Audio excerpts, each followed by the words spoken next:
6월 19일 월요일 본머스 푸른나무교회 이 새벽에 우리에게 주시는 살아계신 하나님의 말씀은 마태복음 21장 23절에서 46절 말씀입니다. 마태복음 21장 23절에서 46절 말씀 제가 봉독하겠습니다. 예수께서 성전에 들어가 가르치실세 대제사장들과 백성의 장로들이 나와 이르되 내가 무슨 권위로 이런 일을 하느냐 또 누가 이 권위를 주었느냐. 예수께서 대답하시되 나도 한 말을 너희에게 물으리니 너희가 대답하면 나도 무슨 권위로 이런 일을 하는지 이르리라. 요한의 세례가 어디로부터 왔느냐 하늘로부터냐 사람으로부터냐. 그들이 서로 의논하여 이르되 만일 하늘로부터라 하면 어찌하여 그를 믿지 아니하였느냐 할 것이요 만일 사람으로부터라 하면 모든 사람이 요한을 선지자로 여기니 백성이 무섭다 하여 예수께 대답하여 이르되 우리가 알지 못하노라 하니 예수께서 이르시되 나도 무슨 권위로 이런 일을 하는지 너희에게 이르지 아니하리라. 그러나 너희 생각에는 어떠하냐? 어떤 사람에게 두 아들이 있는데 맏아들에게 가서 이르되 예 오늘 포도원에 가서 일하라 하니 대답하여 이르되 아버지 가겠나이다 하더니 가지 아니하고 둘째 아들에게 가서 또 그와 같이 말하니 대답하여 이르되 실소이다 하였다가 그 후에 뉘우치고 갔으니 그 둘 중에 누가 아버지의 뜻대로 하였느냐? 이르되 둘째 아들이니이다. 예수께서 그들에게 이르시되 내가 진실로 너희에게 이르노니 세리들과 창녀들이 너희보다 먼저 하나님의 나라에 들어가리라. 요한이 의의 도로 너희에게 왔거늘 너희는 그를 믿지 아니하였으되 세리와 창녀는 믿었으며 너희는 이것을 보고도 끝내 뉘우쳐 믿지 아니하였도다.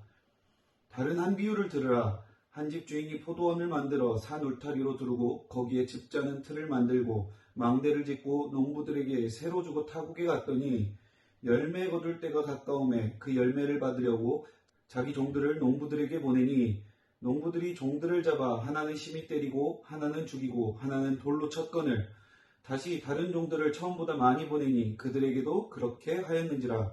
후에 자기 아들을 보내며 이르되 그들이 내 아들은 존대하리라 하였더니 농부들이 그 아들을 보고 서로 말하되 이는 상속자니 자 죽이고 그의 유산을 차지하자 하고 이에 잡아 포도원 밖에 내쫓아 죽였느니라.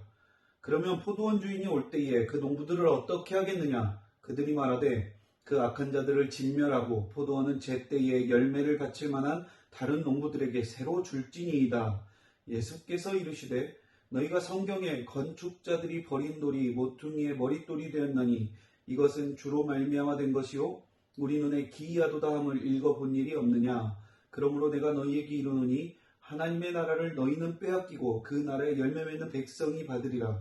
이 돌 위에 떨어지는 자는 깨지겠고 이 돌이 사람 위에 떨어지면 그를 가루로 만들어 흩으리라 하시니 대제사장들과 바리새인들이 예수의 비유를 듣고 자기들을 가리켜 말씀하심인 줄 알고 잡고자 하나 무리를 무서워하니 이는 그들이 예수를 선지자로 알미었더라. 아멘. 기도하겠습니다. 하나님 감사합니다. 날마다 말씀을 들을 수 있고 그 말씀으로 삶의 이정표를 삼아 살아갈 수 있음에 감사를 드립니다. 천국의 삶을 품고 하나님을 의심하지 않고 살아갈 수 있다는 것만으로도 얼마나 큰 은혜인지 모릅니다. 그리고 의심하지 않고 믿을 수 있다는 게 정말 힘들고 그리고 그렇게 살아간다는 게 쉽지 않기에 오늘도 하나님의 도우심을 구할 수밖에 없습니다. 오늘도 믿음으로 기도하며 하나님을 붙잡습니다. 오늘 주시는 말씀을 붙잡습니다. 하루를 살아가는 동안 문득문득 떠올라 이 말씀이 계속 기억나게 하시고 묵상하게 하셔서 그 은혜로 승리하는 하루 되게 하여 주옵소서. 위기의 순간들마다 말씀이 떠올라서 내 생각보다 말씀이 앞서게 하시고 어려운 순간들마다 세상의 방법보다 하나님의 방법이 하나님의 말씀이 먼저 떠오르게 하는 그 하나님의 말씀으로 매일의 삶을 채워가는 그런 은혜를 구합니다. 주여 말씀하옵소서. 주여 종이 듣겠나이다. 예수님의 이름으로 기도합니다. 아멘.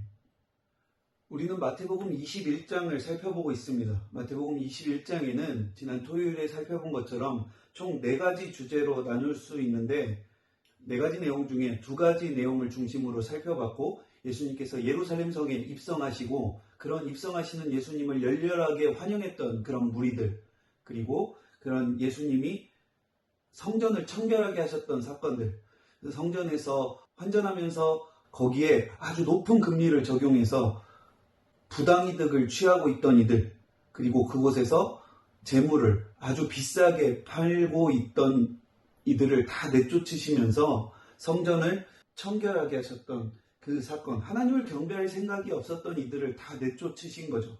그리고 나서 무화과 나무를 저주하신 사건이 기록되어 있습니다. 그리고 오늘 본문이 시작되는데 예수님의 권위에 대해서 논쟁하는 본문입니다. 예수님께서 성전을 청결하게 하시면서 다 쫓아낸 그 장사꾼들, 쫓겨난 그들 뒤에 있었던 사람들이 바로 성전에서 주인 노릇을 하고 있던 대제사장들과 그 장로들입니다.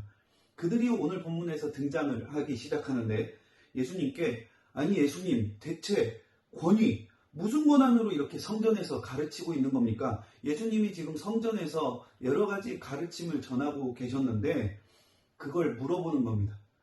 지금 예수님께서 가르치고 있는 그 권한에 대해서 물어보고 있지만 그 권한이 궁금한 게 아니죠. 정말 예수님께서 하나님의 아들이 맞는지, 하나님의 아들인지, 메시아인지 궁금해서 물어보고, 아니면 그곳에서 예수님께서 가르칠 수 있는 권리나 권세나 아니면 교사로서 그런 자격이 있는지, 이게 궁금해서 물어보는 것처럼 보일 수 있지만 지금 예수님이 하나님의 아들인지 아닌지 이거는 이들에게 중요한 게 아닙니다.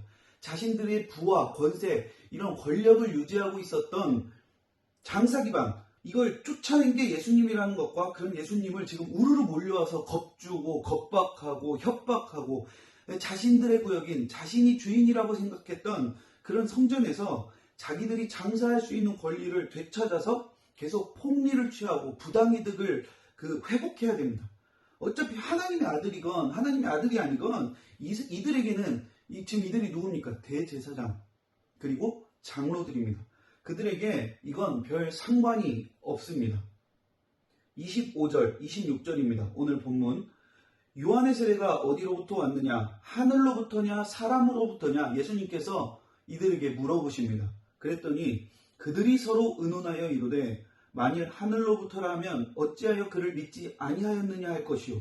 하늘로부터 왔거나 말거나 그를 믿거나 안 믿거나 이건 지금 상관이 없는 겁니다. 그냥 예수님 질문에 어떻게 대답하느냐, 그리고 사람들이 질문에 답변하는 걸 어떻게 이해하고 사람들이 어떻게 반응하고 어떤 식으로 해석할 것이냐, 그것만 중요한 거죠. 이게 하나님 앞에 어떻게 보일 것인가, 이건 중요하지 않아요. 세례요한이 하늘로부터 왔는지 그냥 특별한 남들보다 뛰어난 사람이었건 상관없다고 그들 스스로 생각하는 것이 성경에 기록되어 있습니다. 하늘로부터 왔더라도 단지 트집 잡힐 것만 걱정하고 있는 거지, 세례요한이 하늘로부터 온 하나님의 사람이건 말건 이들은 대제사장들에게, 장로들에게 아무런 상관이 없었던 겁니다. 그러니까 이 사람들은 타이틀만 대제사장이지, 타이틀만 장로들일 뿐이지, 하나님 팔아서 장사하고 하나님 팔아서 성전에서 엄청난 수수료를 챙기던 환전상, 재물을 필요로 하던 사람들에게 제사드릴 짐승들을 몇 배에서 몇십 배 비싸게 팔아서 이런 재물 장사꾼들을 휘하에 두고 있었던 우두머리들인 거죠. 그들 뒤에 있었던 보스예요. 두목인 거죠. 그들이 바로 대제사장이라고 불리우면서 자기들 장사에, 권력에, 이권에 방해가 되면 그냥 우르르 몰려들어가서 권위, 권세 그런 것들로 찍어 누르고, 힘으로 찍어 누르고, 하나님이 필요하면 얼마든지 그 하나님의 이름을 팔아가면서 그들의 신앙적 양심을 건드리고 성경적인 잣대를 이리저리 가져다가면서 써댔던, 이게 정작 최고 종교 지도자들이었고 대제사장들이고 장로들인 것입니다.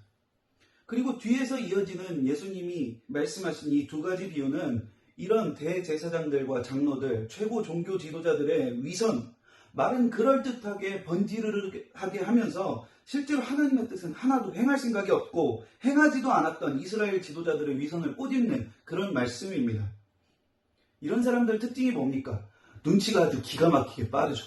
자기들한테 하는 말이라는 것은 기가 막히게 알아채고, 예수님의 그 질문에 대답을 하다가 듣다 보니까 이상하죠. 그러니까 예수님을 권위로 찍어 누르려고 하던 그 시도가 막혔다는 걸 깨닫습니다. 듣다 보니까 이상해요.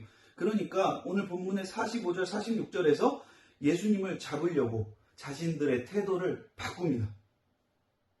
자신들이 그동안 가장 자신 있어 하던 그 권력으로, 권세로 찍어 누르려고 해도 예수님이 꿈쩍도 하지 않는 거죠. 그러니까 당황해요. 당황해서 무력을 동원하려고 보니까 지금 예수님을 겁박하려고 우르르 몰려들어와서 그동안은 이게 너무 잘 통했죠. 누구라도 쫓아낼 수 있었고, 누구라도 겁박할 수 있었고, 누구라도 겁을 주고, 누구라도 몰아낼 수 있었어요. 어디에도 쉽게 통했어요. 그런데 예수님께 통하지 않는 겁니다. 그리고 우르르 몰려왔는데도 지금 예수님 주변에 어떤 상황입니까? 예수님 주변에 지금 예루살렘 성에 입성하시면서부터 예수님 주위로 우르르 몰려들었던 훨씬 더 많은 엄청난 무리들이 예수님을 둘러싸고 예수님을 보호하고 있습니다. 지금 예수님께 어설프게 달려들었다가는 자신들이 도리어 당할까봐 무서워할 정도로 그렇게 예수님을 따르고 예수 하는 그런 세력이 지금 장난이 아닌 상황인 겁니다. 자신들이 가장 자신 있어 하던 것들이 통하지 않으니까 이 최고 지도자들, 대제사장들과 장로들은 겁부터 냅니다. 그리고 바로 물러서죠. 그리고 물러서서 다음 기회를 다음에 보자. 전형적인 악당들의 모습처럼 다음 기회를 노려서 어떻게 됩니까? 결국 그들은 자신들의 목표를 이뤄냅니다. 자신들 목표가 뭐였습니까? 이 예수라는 자를 제거해내는 거죠. 우리 목적과 우리 목표와 우리 이권과 우리 권력을 회복하기 위해서 무슨 짓이라도 동원해서 예수를 없애는 겁니다. 심지어 죽여서라도. 결국 그 목표를 달성해서 성공해내고 예수님을 십자가에 못 박아서 죽이는데 성공하지 않습니까? 이들이 유대인들의 최고 지도자들이었고 이 이스라엘이라는 민족의 영적 최고 권세를 지녔다는 자들이었습니다. 이 대제사장 자리 돈 주고 사고팔고 했던 그런 자리였지만 이 악당들의 두목들이 결국 자신들의 목적을 이뤄냅니다. 말씀을 맺습니다. 오늘 본문에 나오는 이스라엘의 지도자들, 성전의 주인 노릇하던 대제사장들과 장로들이 아주 극단적인 모습으로 나왔을 뿐 이 모습을 조금 순화시켜보고 이 정도를 조금 약화시켜본다면 참 다양하게 적용할 수 있지 않을까요? 포도원으로 가서 일하라고 하셨던 아버지의 말씀에 대답은 아주 막둥이처럼 네 알겠습니다 아버지 그래놓고 단지 입으로만 말로만 끝내버리고 행동으로는 하지 않고 일하러 가지 않았던 이 아들, 행함이 없음을 지적하셨던 이 예수님, 그리고 주인의 것을 탐내면서 그것을 야금야금 탐내고 내게 맡기신 것, 심지어 예수님이 이 일을 맡기셨던 농부들에게 세를 지불하셨어요. 그런데 받을 것을 받고도 더 큰 것을 자꾸 탐내는 거죠. 내게 맡겨주신 것, 위임하신 것을 어느새 내 것이라고 여기면서 더 큰 욕심을 내고 내 마음대로 하고 싶어하는 것을 지적하시는 예수님.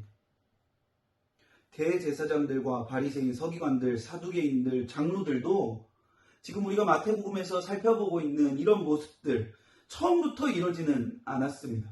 그 누구보다도 하나님을 잘 믿기 위해서 노력했고 누구보다도 성결하려고 애썼고 누구보다도 하나님의 명령을 지키려고 애썼고 누구보다도 그 백성들에게 자신들이 리더로 있는, 자신들이 가르치고 자신들이 본이 되려고 하는 그들 앞에서 누구보다도 하나님 앞에 정직하고 본이 되려고 애쓰고 자신들의 일생을 하나님 앞에 헌신하는 삶을 살아가기 위해 노력하던 이들이었습니다. 그리고 그들이 오늘 본문에 나오는 이런 모습으로 달라지는 시작은 아주 작고 사소한 죄를 방치하며 지금 이런 거대한 성전 카르텔을 형성하는 그런 모습이 된 거죠. 아주 무뎌져 버린 겁니다. 자신들이 지금 잘하고 있는 건지 잘못하는 건지 아주 감각도 없어진 겁니다. 오늘 말씀을 통해서 우리 안에, 내 안에 무뎌진 영역, 하나님이 아니라 뭔가 내가 겁내고 있는 다른 게, 지금 예수님을 겁내고 하나님을 겁내는 게 아니라 예수님을 둘러싸고 있는 그 무리들이 두려워서 물러서는 것 아닙니까? 예수님을 둘러싸고 있는 그 무리들 때문에 드러내지 못할 뿐 감추고 있는 그런 어떤 욕망, 단지 말로만 내뱉고 끝내버리는 행함 없는 어떤 습관적인 신앙생활들이 오늘 기도하는 가운데, 오늘 말씀 가운데 깨달아지고 고백되어지는 그런 은혜가 있기를 축복합니다. 하나님께서 은혜 주시기를 간절히 축복합니다. 기도하겠습니다. 하나님 감사합니다. 하나님, 오늘 우리가 하나님의 말씀을 들었습니다. 우리가 이 마태복음을 묵상하며 보면 볼수록 많은 종교 지도자들이, 대제사장들과 서기관들과 바리새인들과 종교 지도자들이 정말 타락하고 하나님을 두려워하지 않고 성전의 주인이 하나님도 예수님도 그 누구도 아닌 자신의 것이라고 생각하고 하나님이 중요하지 않고 돈과 권력과 권세와 세상 것들이 더 중요한, 너무나 타락해버린 이런 극단적인 모습만 바라보고 내 작고 사소해 보이는 죄들은 아무것도 아닌 것처럼 방치하고 놔두게 되는 그런 실수를 범하지 않도록 성령님, 오늘 말씀을 통해서 깨달아질 수 있도록 주님 도와 주시옵소서. 잠깐 물러서는 것처럼 보이지만 그것이 하나님을 두려워하는 것이 아니라 어떤 다른 두려워하는 것들, 하나님이 아니라 둘러싸고 있는 다른 나를 두렵게 만드는, 나를 겁내게 만드는 어떤 두려운 존재들 때문에 마치 하나님을 두려워하는 것으로 착각하게 만드는 것들이 있는지 깨닫고 발견하는 그 은혜가 있게 하여 주시고, 우리가 말씀 들을 때마다 이 말씀들이 살아가는 동안 필요한 순간 문득문득 기억나고 깨달아져서 언제나 나를 위기 속에서, 어려움 속에서 지켜주고 지혜가 되고 기준이 되는 그 놀라운 은혜를 누리며 살아가는 하나님의 백성들 될 수 있도록 주님 도와 주시옵소서. 오늘 하루도 하나님의 말씀으로만 온전히 승리하는 귀한 날 될 수 있도록 주님 도와 주시옵소서. 예수님의 이 책망이 내 삶을 살리고 생명이 되는 귀한 생명의 책망으로 들려지는 은혜가 있기를 소망하며 사랑 많으신 예수 그리스도의 이름으로 기도드립니다. 아멘.